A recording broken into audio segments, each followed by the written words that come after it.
بسم الله الرحمن الرحيم الحمد لله وكفى وسلام على عباده الذين اصطفى أما بعد أعوذ بالله من الشيطان الرجيم بسم الله الرحمن الرحيم وذكر فإن الذكرى تنفع المؤمنين سبحان ربك رب العزة عما يصفون وسلام على المرسلين والحمد لله رب العالمين اللهم صل على سيدنا محمد وعلى آل سيدنا محمد وبارك وسلم اللهم صل على سيدنا محمد وعلى آل سيدنا محمد وبارك وسلم اللهم صل على سيدنا محمد وعلى آل سيدنا محمد وبارك وسلم۔ اللہ رب العزت نے انسانوں کو اپنی قدرت کاملہ سے پیدا فرمایا اور اللہ تعالیٰ چاہتے یہ ہے کہ میرے بندے میری مرضی کے مطابق زندگی گزاریں۔ اللہ تعالیٰ نے انسانوں کی ہدایت کے لیے انبیاء کرام کا ایک پاکیزہ سلسلہ جاری فرمایا۔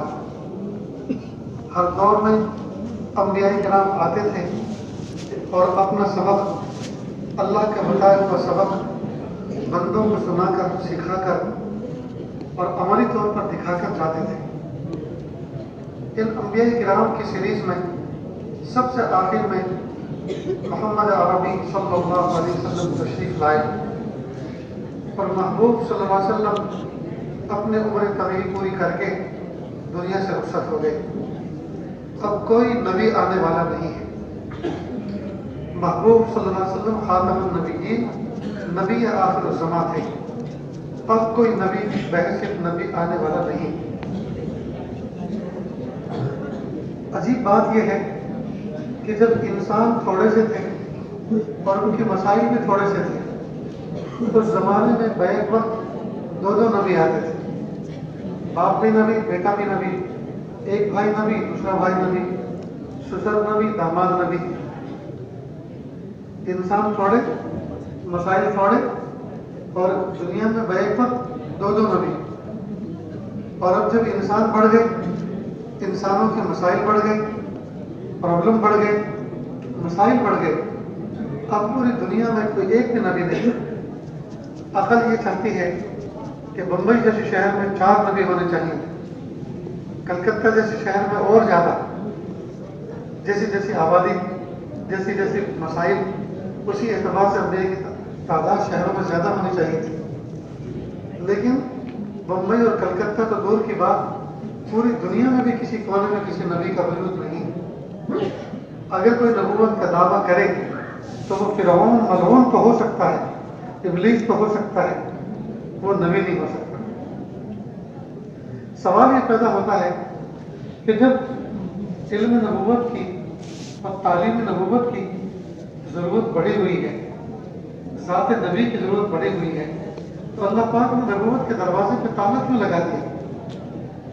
انبیاء کرام کے مبارک سلسلے کو بند کیوں فرما دیا؟ سنیں اور دل کی کاروں سے سنیں۔ پیارے محبوب صلی اللہ علیہ وسلم کو اللہ پاک نے ایسی امت عطا فرمائی اور اس امت میں اللہ پاک نے ایسے ایسے علماء اور صلاحہ پیدا فرمائے، گویا کہ اللہ کی رحمت نے فرمایا اب مجھے کسی نبی کو بھیجنے کی ضرورت نہیں ہے، میرے محبوب کی امت کے علماء صلاحہ کار نبوت صبح قیامت تک انجام دیتے رہیں گے۔ چنانچہ پہلے زمانے کی امت کے انبیاء کرام کے زمانے میں ایسی بھیڑ نہیں ہوا کرتی تھی جیسے کہ اللہ پاک نے اس زمانے کے علماء صلاحہ کے پیچھے بھیڑ متعین فرما دی۔ کسی نبی پر 2 ایمان لائے، کسی پر 4 ایمان لائے، اور اس محبوب صلی اللہ علیہ وسلم کی امت کو اللہ نے یہ شرف عطا فرمایا، اس امت کے علماء صلاحہ کو یہ شان عطا فرمائی کہ ایک ایک کے پیچھے ہزاروں اور لاکھوں۔ اللہ اکبر۔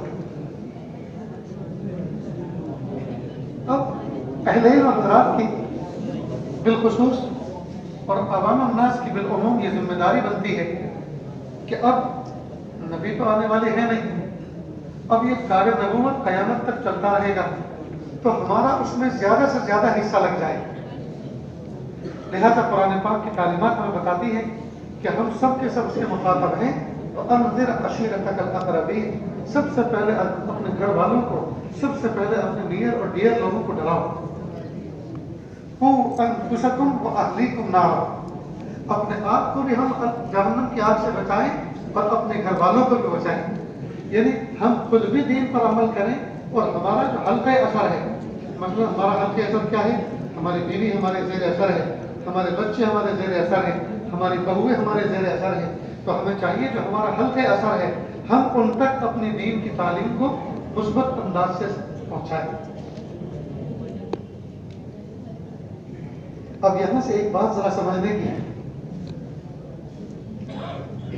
نفس و شیطان ہمیں یہ کہلواتا ہے کہ جناب کسی کو کچھ کہنے جیسا نہیں ہے، اب دور پہلا جیسا نہیں ہے، اب اپنی عزت کی آپ حفاظت کرو، چپ چاپ رہو اور گردن جھکا کے سیدھے مسجد جاؤ، چپ چاپ گردن جھکا کے گھر آ جاؤ، کسی کو کچھ کہنے جیسا نہیں ہے. یہ جو گفتگو کا انداز ہے نا، یہ مومنانہ نہیں ہے. یہ ابلیس سلجھاتا ہے تاکہ کہنے سننے کا ماحول ختم ہو جائے اور ہم سب کے ذمے جو فریضہ تبلیغ ہے، ہم سب کے ذمے جو اصلاح کا ایک فریضہ عمومی طور پر ہم پر عائد ہوتا ہے تاکہ ہم اس سے سبکدوش ہو جائیں. اور دلیل کے طور پہ کیا کہتے ہیں؟ کہنے جیسا نہیں ہے، فلاں نے فلاں کو کہا تھا، فلاں نے فلاں کو کہا تھا، وہ کاٹنے کو آیا تھا ان کو، فلاں نے فلاں کو کہا تھا، سب کے سامنے رسوا کر دیا تھا. ایک بات یاد رکھیں، حضرت شبیر احمد عثمانی رحمۃ اللہ نے بیان فرمایا کہ حق بات کو حق انداز سے اخلاص کے ساتھ اگر آپ کہیں گے وہ کبھی برا نہیں لگے گا. حق بات کو حق طریقے سے اخلاص کے ساتھ جب آپ کسی کو کہو گے وہ بات کبھی بھی بری نہیں لگے گی. دیکھو انبیاء کرام کا سلسلہ تو بند ہو گیا، اب کوئی نبی آنے والا نہیں. اب ہمارے زمانے کے اندر جو اللہ پاک نے ہمیں علماء صلاحہ میسر اویلیبل فرمائے ہیں، ہم ان سے فائدہ اٹھا لیں، ہم ان سے فائدہ اٹھا لیں. ہم یہ نہ سوچیں جب کوئی شاہ عبد القادر جیلانی جیسا آئے گا، جی حسن بصری جیسا کوئی آئے گا، تب ہم اس سے بیعت ہوں گے، تب جا کے ہم اپنی اصلاح شروع کریں گے. یاد رکھنا اب کوئی حسن بصری آنے والا نہیں. اب یہ زمانہ تنزلی کا ہے، یہ دور اتار کا ہے، گراؤ کا ہے. لہٰذا ہم یہ سوچیں کہ اس جیسے آئیں گے، جی ایسا آنے والا نہیں. اب یہ انحطاط کا دور ہے. جو بھی میسر ہیں ان کی قدر کریں، ان کی قدر کریں، ان کا ادب کریں، ان کی خدمت کریں، ان کی باتوں کو سنیں، اخلاص کے ساتھ سنیں اور اس پر عمل کریں، انشاءاللہ بیڑا پار ہو جائے. اللہ کے محبوب صلی اللہ علیہ وسلم کی روشن تعلیمات ہمارے لیے ہمیں سنبھالنے کا ذریعہ ہے. محبوب صلی اللہ علیہ وسلم کی روشن تعلیمات ہمارے لیے چراغ کے مانند ہیں، اندھیری رات میں روشن چراغ کے مانند ہے. ہم اس گائیڈ لائن کو فالو کریں، انشاءاللہ ثم انشاءاللہ ہم بہکنے سے اور بھٹکنے سے بچ جائیں گے. دیکھو محبوب صلی اللہ علیہ وسلم کی روشن تعلیمات میں ایک حدیث کا چھوٹا سا ٹکڑا ہے. محبوب صلی اللہ علیہ وسلم فرما رہے ہیں المؤمن مرآت المؤمن، مومن مومن کے لیے آئینہ ہوا کرتا ہے. دیکھو چھوٹا سا جملہ ہے، شارٹ اینڈ سویٹ. المؤمن مرآت المؤمن، مومن مومن کے لیے آئینہ ہوا کرتا ہے. کیا مطلب؟ آئینہ تو جانتے ہیں سب، جس میں منہ دیکھتے ہیں، جس کو انگریزی میں میرر کہتے ہیں، میرر عربی میں اس کو مرآت کہتے ہیں. تو مومن مومن کے لیے آئینہ، مومن کو دوسرے مومن کے لیے آئینے سے تشبیہ، آئینے کی مثال دی. کیا مطلب؟ جیسا آئینہ ہوتا ہے بندے کے لیے، مومن بھی دوسرے مومن بندے کے لیے آئینہ ہے. کیا مطلب؟ آئینہ کیا کرتا ہے؟ سنے اور دل کے کانوں سے سنے. آئینے کے جب سامنے ہم کھڑے ہوتے ہیں تو آئینہ ہمارے چہرے پر جو داغ دھبے ہوتے ہیں، میل کچیل ہوتا ہے، اس کو بتاتا ہے.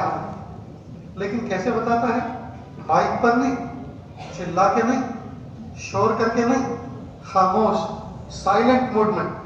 ایسے ہی ہم آپ آئینے کے سامنے کھڑے ہوئے، آئینے کا دیکھو آپ کی آنکھ میں میل ہے، اس کو صاف کرو. دیکھو ناک صاف کی تھی، برابر صاف نہیں کی، کچھ گندگی لگی رہی ہے، اس کو صاف کرو۔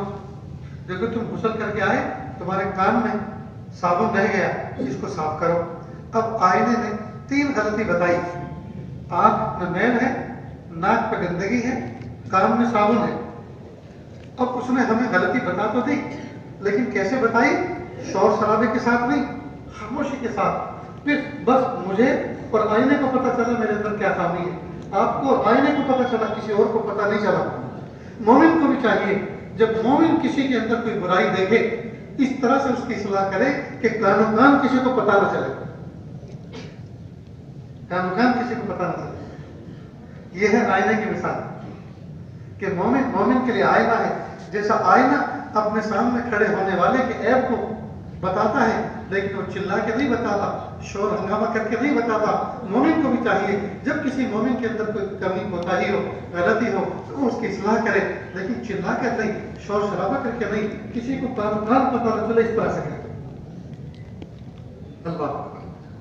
دوسری خوبی آئینے کی یہ ہوتی ہے، جب آپ آئینے کے سامنے سے ہٹ جاتے ہیں اور دوسرا بندہ آئینے کے سامنے آ کے کھڑا ہوتا ہے، تو پھر آئینہ اس کے سامنے چغلی نہیں کرتا جانے والے کہ یہ جناب پگڑی پہن کے چشمہ پہن کے آئے تھے نا، یہ عالم بنے پھرتے ہیں، وائس بنے پھرتے ہیں، میں نے ان کو 3 غلطی بتائی، ان جناب کو یہ بھی پتہ نہیں 3 غلطیاں لے کر پھر رہے ہیں۔ تو وہ آئینہ میری چغلی کسی اور کے سامنے نہیں کرے گا، بس وہ اس کی بات کو ہضم کر جاتا ہے۔ مومن کی شان یہ ہے، مومن جب کسی مومن کی اصلاح کرے، اس کی غلطی کو ڈیٹیکٹ کرے، اس کی غلطی کی اصلاح کرے، اس طرح سے کرے کہ کان و کان پتہ نہ چلے، اور جب اس کی اصلاح ہو جائے، وہ آپ کے سامنے سے ہٹ جائے، تو اس کی چغلی، اس کی غیبت، اس کی برائی دوسرے کے سامنے بیان نہ کرے۔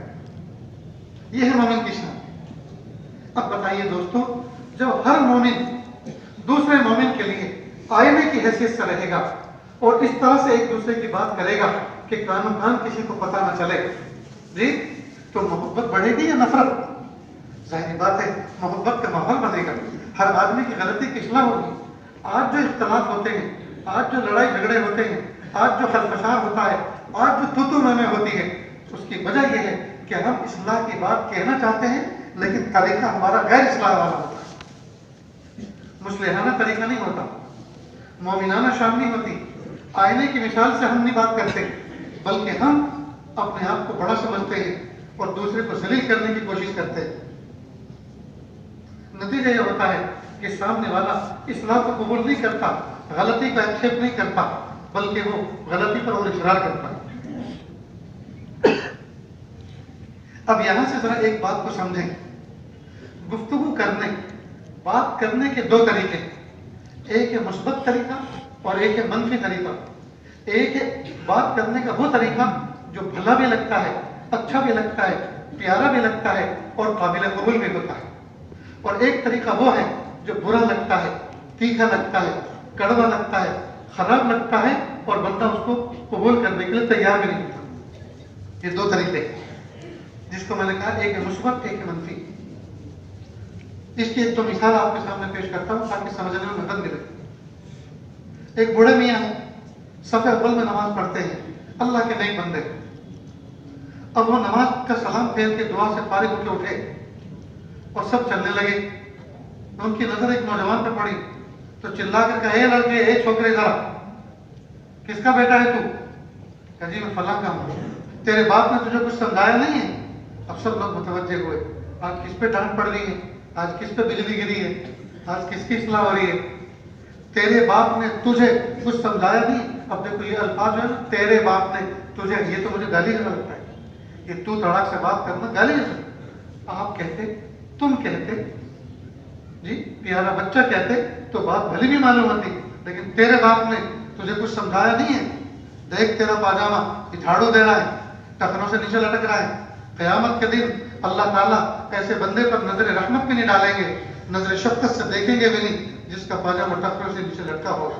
بات بالکل صحیح، لیکن طریقہ انتہائی غلط۔ اور پھر کیا کہتے ہیں، میں تو سب کو کہہ ہی دیتا ہوں منہ پہ کس کے، اچھے لگے یا برے لگے، مجھے جو کچھ کہنا ہے۔ کیا محبوب نے ایسے کہا ہے؟ آپ جو میاں منہ مٹھو بن رہے ہو اور اپنے آپ کو بہت بڑا مصلح سمجھ رہے ہو، اور اپنے آپ کو یہ سمجھ رہے ہو کہ میں کسی سے ڈرتا نہیں ہوں، میں تو جو بات کہتا ہوں منہ پہ کہہ دیتا ہوں، اسی لیے میری بات کڑوی لگتی ہے. تمہاری بات کڑوی نہیں، تمہارا انداز کڑوا. بات تو اچھی ہے تمہاری، تم بات تو وہی کر رہے ہو جو اللہ کے نبی صلی اللہ علیہ وسلم نے فرمائی، اسی کا مفہوم بیان کر رہے ہو، لیکن ایسے تھوڑی فرمائی جیسے تم فرما رہے ہو. بات صحیح ہے، انداز غلط. اب اس بچے نے جب سنا، اب اس نے پاجامہ اوپر تو کر لیا اور مسجد سے نکلا، اور مسجد کو آخری نظر سے یوں دیکھا، اے مسجد، اے میرے محلے کی مسجد، تجھے میں ساتھ سلام کرتا ہوں، اب میں تیرے اندر کبھی نماز نہیں پڑھوں گا. تیرے اندر ایسے بیوقوف لوگ آتے ہیں جن کو یہ بھی پتہ نہیں سامنے والے کی عزت کیا ہے، انسلٹ کر دیتے سب کے سامنے. اب میں نماز پڑھوں گا اپنے گھر، اب دیکھا جائے گا قیامت کے دن جو کچھ ہوگا. اب بتائیے یہ بوڑھے میاں کی نصیحت کارگر ہوئی؟ اس سے نفع ہوا یا نقصان ہوا؟ نقصان ہوا. کیوں؟ اس لیے کہ انداز منفی تھا، گفتگو کرنے کا انداز برا تھا. یہی بات ایک دوسرے آدمی نے دوسرے دن اس طرح سے کہی. ایک بچے کو دیکھا، پاجامہ ٹخنوں سے نیچے تھا، اس نے کہا بیٹا ادھر آؤ. کندھے پر ہاتھ رکھا، بیٹا تم کس کے بیٹے ہو؟ کہ جی میں فلاں. اوہ تم تو میرے بھتیجے ہوتے ہو، وہ تو میرے بھائی ہیں. تم کہاں رہتے ہو، کیا کرتے ہو؟ انکل میں پڑھائی بھی کرتا ہوں اور سائڈ پہ کچھ جاب بھی کرتا ہوں. اللہ بیٹا تمہیں علم نافع عطا فرمائے، اللہ تعالیٰ تمہیں رزق حلال میں برکت عطا فرمائے. بہت خوب بیٹا، بہت اچھا. ذرا قریب آؤ. وہ قریب آئے. آپ نے اس کے کان میں کہا بیٹا یہ جو پاجامہ تم نے ٹخنوں سے نیچے لٹکا رکھا ہے، اللہ کے محبوب رسول نے اس کو ناپسند فرمایا ہے. قیامت کے دن اللہ پاک نظر رحمت سے ایسے بندے کو دیکھیں گے بھی نہیں جس کا پاجامہ ٹخنوں سے نیچے لٹکتا ہوگا. اب آپ نصیحت کر رہے ہیں پر وہ اڑیستا جا رہا، اوپر کرتا جا رہا، اوپر کرتا جا رہا. شاباش بیٹا، محبت سے کم از کم جب مسجد میں آئے تو پائیں سے اونچے کر لیا کریں تاکہ نماز کی حالت میں اللہ تعالیٰ کے حکم کو نہ توڑا جائے. اب آپ نے اتنے پیارے انداز سے کہا، کسی کو کانوں گھر پکا نہیں چلا، اسی کے کان میں سرگوشی کر کے آپ نے کہہ دیا. اب یہ بچہ نہ یہ کہ اس پر عمل کر رہا ہے بلکہ اس کے دل میں آپ کی بھی محبت بیٹھ گئی. اب دوسرے تیسرے دن آپ کو کہیں ملا، آپ پیدل جا رہے تھے، بائک پہ انکل السلام علیکم، بیٹو کہاں جانا ہے آپ کو؟ میں پہنچاتا. نہیں بیٹا میرا گھر تو یہی ہے، یہیں چلا جاؤں گا. اچھا انکل میرے لیے دعا کر. اب دیکھیے آپ نے اتنے پیارے انداز سے نصیحت کی، نہ یہ کہ اس نے اس وقت نصیحت پر عمل کیا بلکہ زندگی بھر کے لیے آپ کی محبت کو اپنے دل میں سنبھال لیا. یہ ہے مثبت طریقہ گفتگو کرنا،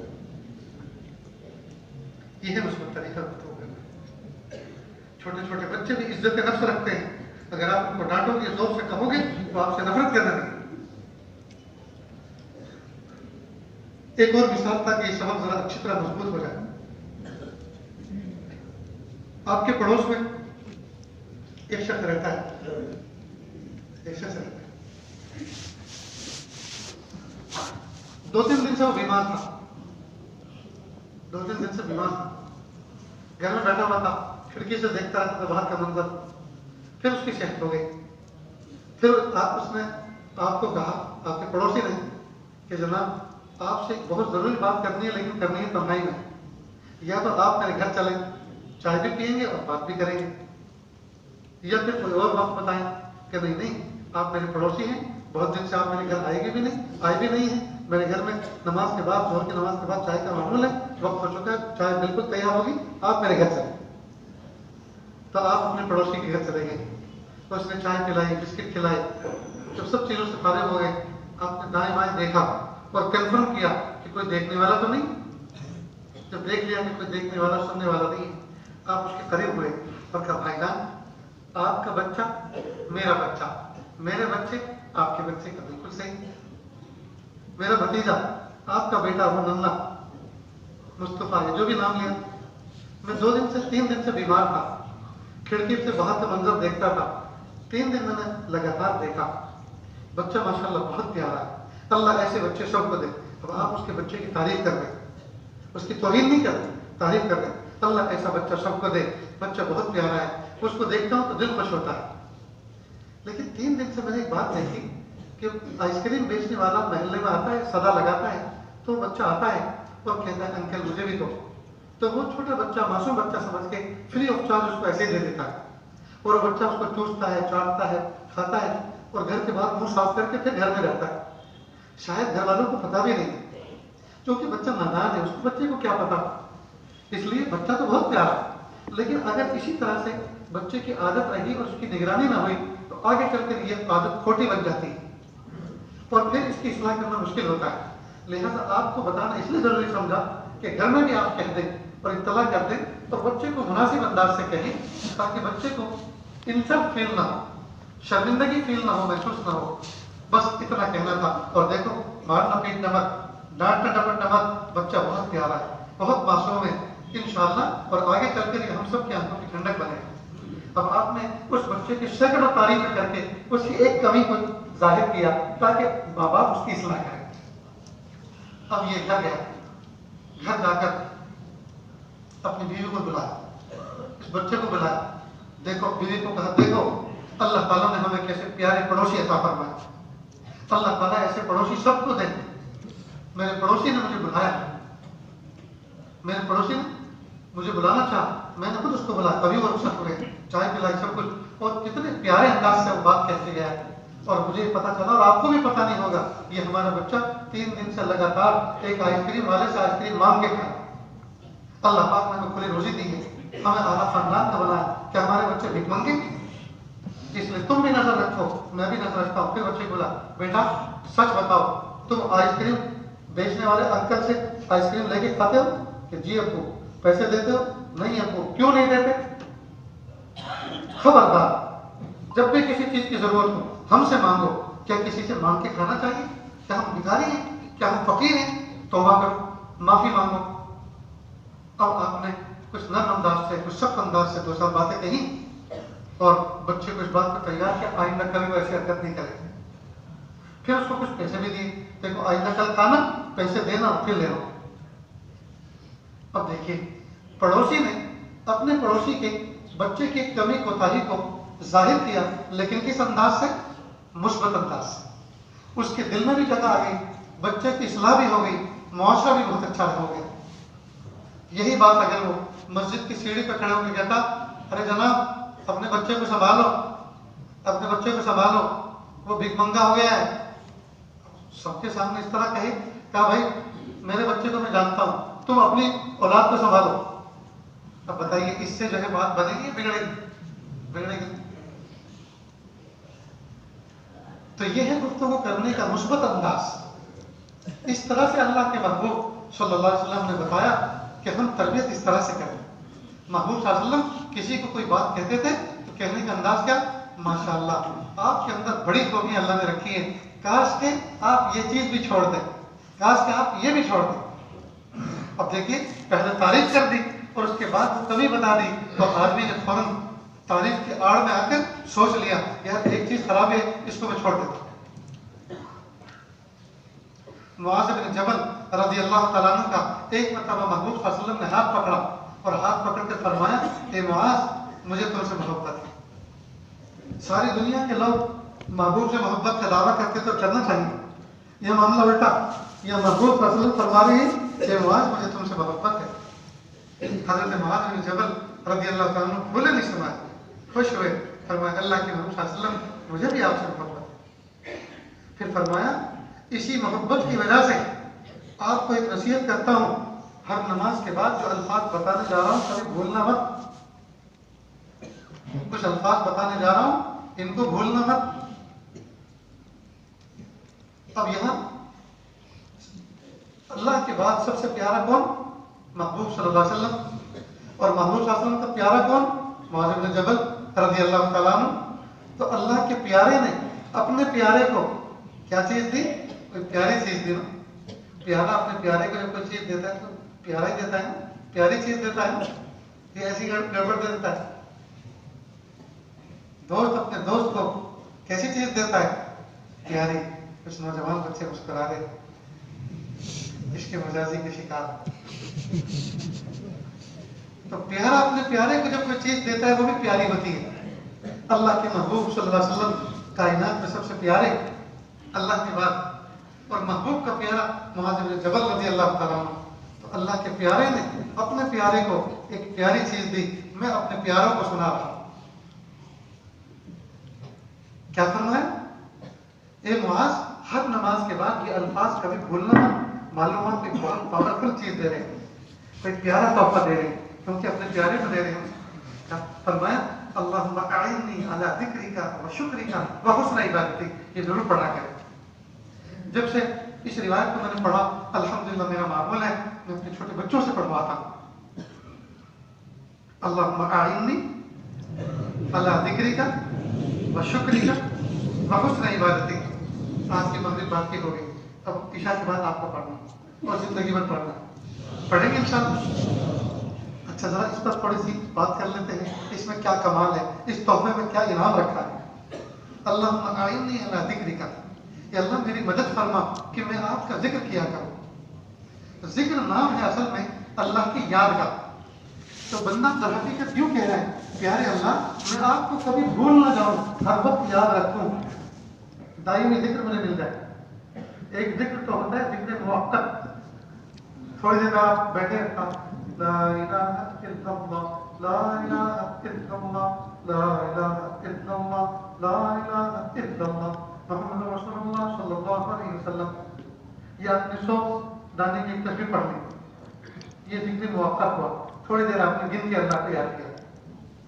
میرے استاد محترم حضرت مولانا سید ذوالفقار صاحب رحمۃ اللہ علیہ, انہوں نے اپنے شیخ کو لکھا, فرمایا حضرت جو ذکر آپ نے مجھے بتایا تھا وہ تو میں کرتا ہی ہوں, اور جو تعداد آپ نے بتائی تھی اس سے کچھ زیادہ ہی کرتا ہوں, لیکن تصویر پہ گننے کا کام نہیں کرتا, اس لیے کہ مجھے غیرت اور شرم آتی ہے. جس رب نے مجھے ان گنت نعمتیں عطا فرمائی, کیا میں اس کو گن گن کے یاد کروں؟ جس نے مجھے ان گنت نعمتیں عطا فرمائی ہیں, کیا میں اس کو گن گن کے یاد کروں؟ مجھے شرم آتی ہے. تو شیخ نے جواب دیا, یہ کیفیت آپ کو مبارک ہو, آپ کو گننے کی ضرورت نہیں ہے. تو ایک تو ذکر موقت ہوتا ہے, تو یہاں تو کیا کرنا ہے, اللہم اعنی علی ذکرک, کہ اللہ میری مدد فرما کہ میں آپ کو حکم یاد رکھوں. تو زبان سے اللہ اللہ کہنا یہ بھی ذکر ہے, دل میں اللہ اللہ کہنا یہ بھی ذکر ہے, اور اللہ سے غافل نہ رہنا, حضوری کے ساتھ رہنا یہ بھی ذکر ہے, دائمی ذکر ہے. تو اللہ سے کیا سوال کر رہے ہیں, اللہم اعنی علی ذکرک, میرے پیارے اللہ مجھے آپ ایسا ذکر عطا فرما کہ میں آپ کو بھولنے نہ پاؤں. سبحان اللہ.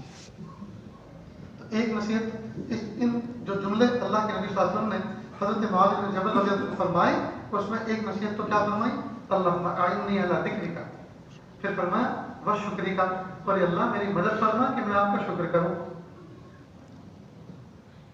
اب یہ بچے سامنے بیٹھے ہیں, میں ان سے کہوں بیٹا میرا شکریہ کیوں ادا نہیں کرتے, تو کہے گا اللہ میں نے آپ کو پہلی مرتبہ زندگی میں دیکھا, میں آپ کے گھر نہیں گیا, آپ نے مجھے کبھی چائے نہیں پلائی, آپ نے مجھے کوئی ہدیہ نہیں دیا, کوئی تحفہ نہیں دیا, تو کس بات کا شکریہ ادا کروں؟ معلوم ہے شکریہ اس کے مقابلے میں کوئی انعام چاہتا ہے. شکریہ کسی نعمت پر ادا کیا جاتا ہے, شکریہ کسی انعام پر ادا کیا جاتا ہے. تو در حقیقت بندہ اس بات کا سوال کر رہا ہے, اللہ نعمتیں دیجیے اور نعمتوں پہ شکر کی توفیق دیجیے. اللہم اعنی علی ذکرک و شکرک, کہ اللہ مجھے شکر کی توفیق دیجیے, تو نعمتیں ملیں گی تبھی تو شکر کریں. پھر تیسری چیز کیا فرمائی, وحسن عبادتک, اور اللہ میری مدد فرما کہ میں جب بھی آپ کی عبادت کروں احسن طریقے سے عبادت کروں. نماز پڑھوں احسن طریقے سے, حج عمرہ کروں احسن طریقے سے, زکات دوں احسن طریقے سے, کوئی بھی عبادت کروں احسن طریقے سے کروں. کیا مطلب, ایک ہے کام کا کرنا اور ایک ہے اس کو اچھی طرح سے کرنا, دونوں پر ایک ہے. میں مثال دیا کرتا ہوں, چاول 1 گلاس, مرچ مسالے 1 گلاس, گوشت 1 گلاس, اور بنانے والا بھٹیارا 20 گلاس. اگر ہوا تو وہ بریانی نہیں بنائے گا, درمیانی بنائے گا. اس سے بریانی نہیں بنے گی, کچھ درمیانی بنے گی. ہمارے ایک دوست جماعت میں گئے کسی علاقے میں, ان کو پتہ چلا کہ گجرات سے جماعت آئی ہے, تو وہاں کے لوگوں نے, مقامی لوگوں نے یہ کہا کہ عامر صاحب سارا سامان ہم لا کے دیں گے, ہم آپ کی دعوت بھی کر رہے ہیں, آپ گجراتی بریانی بناؤ اور ہم بھی آپ کے ساتھ کھائیں گے. اب انہوں نے بریانی بنائی, لیکن وہ بریانی ان کے لیے تو بریانی تھی, لیکن بنانے والے کہہ رہے ہیں کہ ہمارے اعتبار سے درمیانی تھی, شوربے والی بریانی بن گئی. اور ان کو اتنی اچھی لگی, پھر کہا کہ امیر صاحب آئندہ کل پھر, کہا نہیں اب نہیں, یہ تو کرامت ہوئی، یہ تو بن گئی، بنا نہیں کرتی. اور کرامت کسے کہتے ہیں؟ کرامت اس کو کہتے ہیں جو کبھی کبھی ہوتی ہے. بلکہ کرامت کو اگر اچھی طرح سے پڑھو، کرامت، کرامت یعنی ہو گیا، اور کرانا مت کرے، سوال نہیں ہوگا. اللہ اکبر کبیرہ. تو دیکھیے وہ حسن عبادت ہے. تیسرا کیا جملہ فرمایا؟ میرے پیارے اللہ، آپ مجھے جب بھی میں کوئی عبادت کروں تو احسن طریقے سے کروں. تو محبوب صلی اللہ علیہ وسلم نے اپنے پیارے معاذ بن جبل رضی اللہ عنہ اپنے صحابی کو کیا تحفہ دیا؟ اللہم اعنی علی ذکرک و شکرک و حسن عبادتک. واقعی اس کے معنی پر جب غور کرتے ہیں تو دل جھوم جاتا ہے. جب کوئی آدمی ہر وقت اللہ سے غافل نہ رہے، ذاکر رہے جی، اور ہر وقت نعمتوں میں رہے، نعمتیں چھم چھم برسے اور بندہ اس کا شکر گزار رہے، اور جب کسی عبادت کا موقع آن پڑے اس عبادت کو آسان طریقے سے کرے. تو اگر جو بندہ ان تینوں حالت میں رہے تو اس سے بڑا بادشاہ بھی ہو سکتا ہے. معلوم ہوا 3 جملوں کے اندر پوری کائنات کی پوری زندگی کی نعمتوں سمیٹ کے اللہ کی بادشاہ. تو اس کی اہمیت کو سمجھیں اور علماء حضرات سے پوچھ لیں کہ وہ کیا دعا بتائی تھی. اول تو جانب کو یاد ہو گئی ہوگی، اللہم اعنی علی ذکرک و شکرک و حسن عبادتک.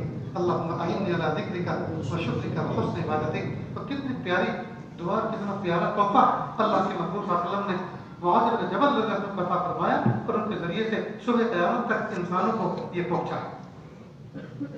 تو پڑھیں گے دوستوں، کریں گے انشاءاللہ. الحمدللہ. صحابہ کرام کی شان یہ ہوا کرتی تھی، جب وہ محبوب صلی اللہ علیہ وسلم سے کوئی نصیحت سنتے تھے، مثلا ایک صحابی آئے اور کہا یا رسول اللہ دلنی علی عمل اذا عملتہ دخلت الجنہ. اے میرے محبوب صلی اللہ علیہ وسلم، آپ ایسے عمل پر مجھے رہبری کریں کہ جب میں اس کو کروں تو میں جنت میں داخل ہونے والا بن جاؤں. آپ ہم فرماتے تھے یہ کرنا اور یہ مت کرنا. کہا واللہ، کئی مرتبہ قسم کھا لیتے تھے اور کہا اللہ کی قسم میں کمی کروں گا، میں زیادتی کروں گا، یعنی جو کچھ کہا ہے ویسا ہی کروں گا. محبوب صاحب فرماتے تھے کسی کو دنیا میں چلتے پھرتے جنتی دیکھنا تو دیکھ. معلوم ہے صحابہ کرام کی شان یہ ہوا کرتی تھی، جو کہہ دیا لا الہ الا اللہ خلاص، بس جو کہہ دیا وہ کر کے رہیں گے، کہہ دیا وہ کرتے رہیں گے. ہمارا حال یہ ہے سننا سنانا اس زمانے میں بہت زیادہ ہو گیا اور کرنا کرانا بہت کم. کرنا کرانا بہت کم، سننا سنانا زیادہ. اس لیے تھوڑا سنیں، عمل کی نیت سے سنیں اور دل میں ٹھان لیں کہ جو کہا گیا ہے بس کرنا، کر گزرنا. دیکھیے زندگی میں کیسا لطف آتا ہے جب مضبوط اعمال کا ہمیں پتہ چل گیا. وقت پہ نماز پڑھیں، وقت پہ تلاوت کریں، وقت پہ ذکر کریں، تسبیحات پڑھیں اور ذکر و اذکار کے ساتھ مسنون دعاؤں کے ساتھ زندگی گزاریں. یہ مسنون دعائیں کیا ہیں؟ یہ مسنون دعائیں جس طرح کمپیوٹر کی بند اسکرین کو کھولنے کے لیے پاسورڈ کی اہمیت ہوتی ہے، جس طرح موبائل فون کے اوپر لگے ہوئے لاک کو ان لاک کرنے کے لیے پاسورڈ کی کی ورڈ کی اہمیت ہوتی ہے، ٹھیک اسی طرح مسنون دعائیں یہ اللہ تعالیٰ کی رحمت کے بند دروازوں کو کھلوانے کے لیے پاسورڈ کی حیثیت رکھتی ہے. محبوب صلی اللہ علیہ وسلم کی زبان مبارک سے نکلے ہوئے الفاظ اور دعاؤں نے رحمت کے بند دروازوں کو دستک دے رکھی ہے اور کھلوا رکھا ہے. لہذا ان دروازوں کو کھلوانے کے لیے الگ سے ہمیں لاک کرنے کی ضرورت نہیں ہے، الگ سے پاسورڈ استعمال کرنے کی ضرورت نہیں ہے. وہی پاسورڈ یوز کرو جو محبوب صلی اللہ علیہ وسلم نے بتایا.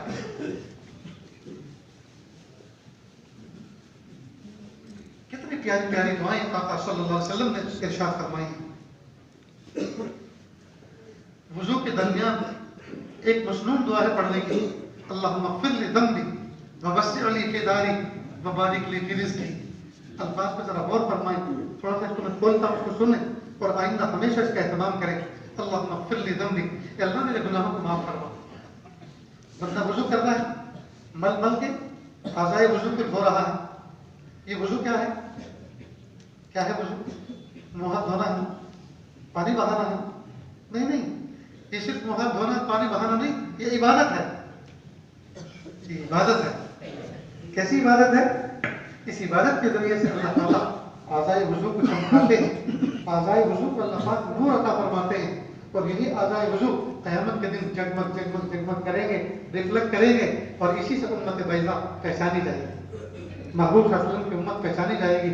اعضائے وضو چمکتے ہوں، جیسے کالا گھوڑا ہو، اس کے چاروں پیر سفید ہو اور پیشانی پہ سفید نشان ہو تو وہ کیسا چمکتا ہے دور سے؟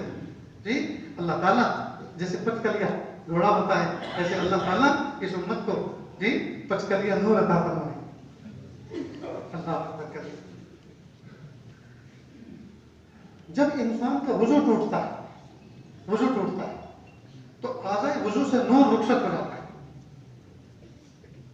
تو ہونا تو یہ چاہیے کہ جب ٹوٹ گیا ختم، لیکن کمال یہ ہے کہ یہ جب ٹوٹ جاتا ہے تو اللہ تعالیٰ دوبارہ اس کو کنیکٹ کرتے ہیں وضو کے ذریعے سے۔ جب بندہ پانی کا مخصوص استعمال اپنے اعضائے وضو کے مخصوص طریقے سے کرتا ہے تو اللہ پاک کو نور دوبارہ عطا فرماتا ہے۔ اور جب غسل ٹوٹتا ہے تو یوں سمجھو کہ فیوز اڑ جاتا ہے، تو پھر غسل کرنے کی وجہ سے اللہ تعالیٰ پورے جسم کو نورانی بناتے ہیں۔ کتنی بات سمجھ میں آئی؟ تو اللہ تعالیٰ اعضائے وضو پر جب پانی بہایا جاتا ہے مخصوص طریقے سے تو اللہ تعالیٰ اس کو عبادت بنا کے قبول فرماتے ہیں اور اس کو نور کو عطا فرماتے ہیں۔ اب اسی وضو کے درمیان میں کیا دعا بتلائی؟ اللہم اغفر لذنبی، کہ اللہ میرے گناہوں کو معاف فرما۔ کیا مناسبت ہے وضو سے اور گناہ کی معاف کرنے کی؟ پیارے اللہ میرا چہرہ میلا، میرے ہاتھ گندے، میرے پیر گندے، میں کھیتی باڑی میں کام کر کے آیا، میں اناج کو اڑا کر آیا، میں دھول سے نکل کر آیا، یہ سارے اعضاء میرے کھلے ہوئے اوپن گندے، میں نے پانی بہایا تو اعضائے وضو کے ذریعے اعضائے وضو کا جو گرد و غبار تھا وہ سب کا سب دھل گیا، صاف ہو گیا، میں سونا سجیلا ہو گیا۔ اے اللہ اعضائے وضو سے پانی بہا کر میں نے میل کو دور کر دیا، لیکن دل کے میل کو میں کیسے دور کروں؟ اللہم اغفر لی ذنبی، اے اللہ میرے گناہوں کو معاف فرما۔ اس توبہ اور استغفار کے ذریعے سے میرے باطن کے میل کو آپ دور فرما۔ وضو کے ذریعے سے ظاہر کے میل کو تو میں نے دور کر دیا، دل کے میل کو میں کیسے دور کروں؟ اس کو آپ دور فرما۔ اللہم اغفر لی ذنبی۔ پھر کیا فرمایا؟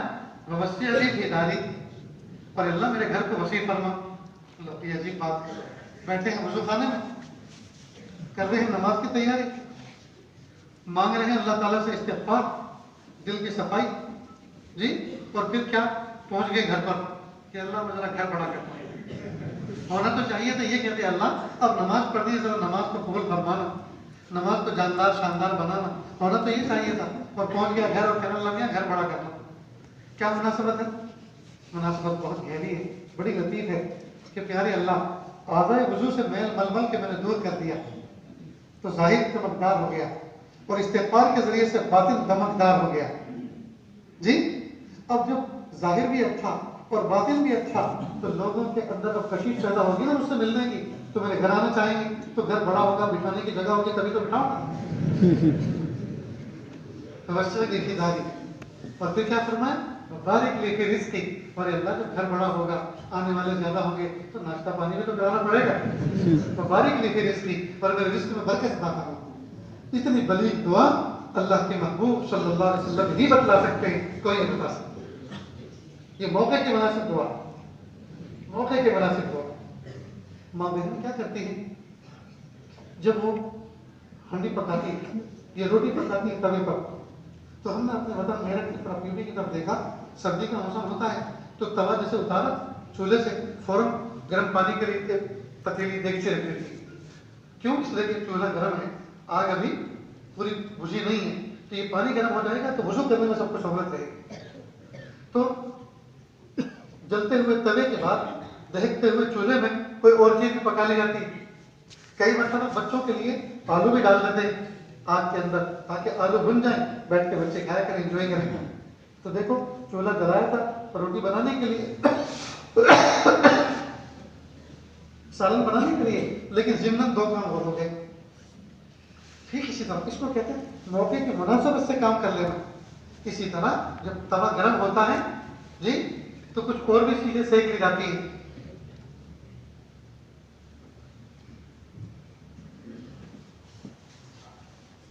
اسی طرح جب اللہ کی رحمت جوش میں ہو اور اس موقع پر خاص دعائیں کر رہے ہوں تو اس پر تھوڑی سی اور بھی دعا جوڑ لینی چاہیے۔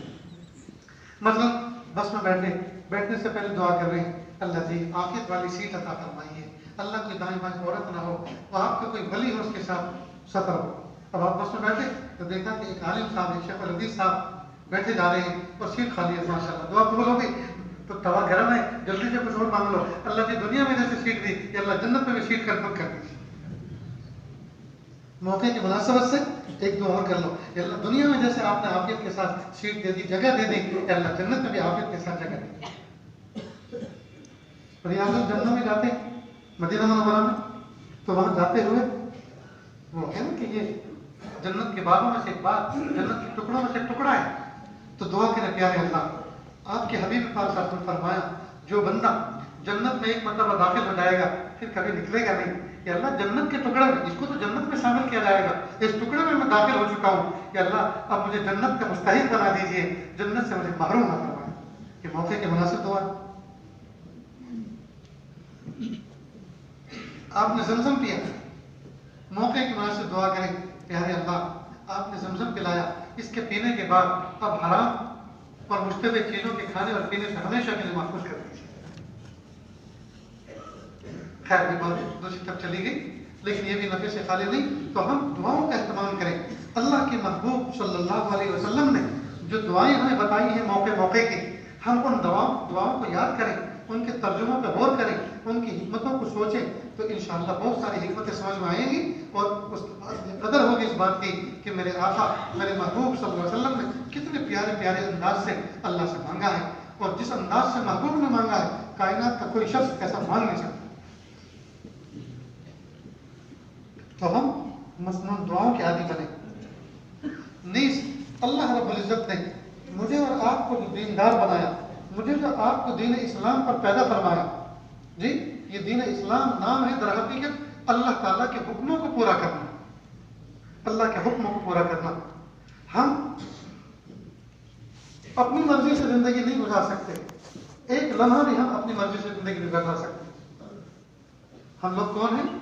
آدم ذات، آپ بھی وہی ہیں نا، کوئی اور تو نہیں، کسی اور مخلوق کے سامنے مخاطب تو نہیں ہوں، آدم ذات۔ اب آدم ذات کو ذرا لکھو، الف مد آ دال میم آدم، زار الف زا الف دال، ٹھیک۔ اب آدم ذات میں سے دال اور میم کو نکالو تو بنا آزاد۔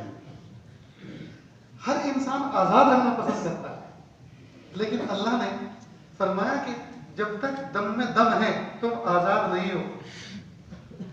حقوق العباد کی بیڑیاں، حقوق اللہ کی بیڑیاں تمہارے پیروں میں پڑی ہوئی، جب تک تمہارے دم میں دم ہے تم آزاد نہیں ہو۔ جب دم نکل جائے گا پھر آزاد۔ اس لیے دنیا کام کی جگہ ہے، قبر آرام کی جگہ ہے، اور جنت عیش کی جگہ ہے۔ دنیا میں کر کر کے تھکے اور تھک تھک کے کرے، بندہ نیکی کرتا ہے تھکتا ہے، تھکن تو ایک چائے پی کر کافی پی کر تھوڑا آرام کر کے تھکن تو دور ہو جاتی ہے، لیکن اجر باقی رہ جاتا ہے۔ بندہ گناہ کرتا ہے مزہ پاتا ہے، مزہ تو 2 منٹ میں ختم ہو جاتا ہے، گناہ باقی رہ جاتا ہے۔ عقل مند وہ ہے جو یہ دیکھے باقی رہنے والی چیز کیا ہے۔ ہم لوگ رمضان کے روزے رکھتے ہیں، بھوک پیاس میں تھکتے ہیں، اور کھا پی کے افطار کر کے فریش ہو جاتے ہیں، تھکن تو اور پیاس تو اور بھوک تو سب ختم ہو جاتی ہے، لیکن اجر باقی رہ جاتا ہے۔ تو مومن کی شان یہ ہے کہ یہ عمل کر کر کے تھکے اور تھک تھک کے کرے، تھکن تو فریش ہو جائے گا، آرام مل جائے گا، کچھ قبر میں آرام ملے گا، اور جنت میں کہے ایش، لیکن اجر کو اپنے ہاتھوں سے جانے نہ دیں۔ تو دین اسلام نام ہے اللہ تعالیٰ کے حکموں کو پورا کرنا۔ اللہ نے جس موقع کا جو حکم ہمیں دیا ہے ہم محبتوں کے ساتھ اس حکم کو پورا کریں، اس کو ٹیکس نہ سمجھیں، اس کو بوجھ نہ سمجھیں، اس کو ظلم نہ سمجھیں، شور پڑے پھر نہ کریں۔